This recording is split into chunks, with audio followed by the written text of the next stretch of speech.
Bintang sensasi Johor Darul Ta'zim, JDT, dan Harimau Malaya, Arif Aiman Hanapi, kini dikaitkan dengan perpindahan sensasi ke gergasi Korea Selatan, Jeonbuk Hyundai Motors.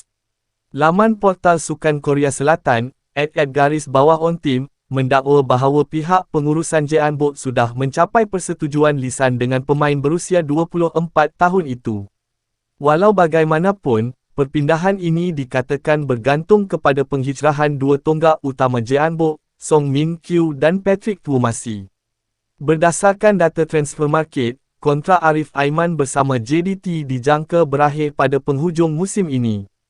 Beliau bukan sahaja MVP Liga Malaysia, malah diiktiraf oleh Sofascore sebagai antara penggelecek terbaik dunia, tangga keempat, mengatasi nama-nama besar di peringkat global.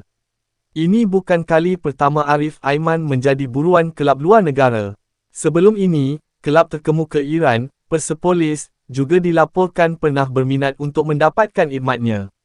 Buat masa ini, Arif Aiman masih dalam proses pemulihan daripada kecederaan serius yang dialaminya ketika tugasan kebangsaan, yang memerlukan beliau menjalani rawatan di Eropah bulan lalu.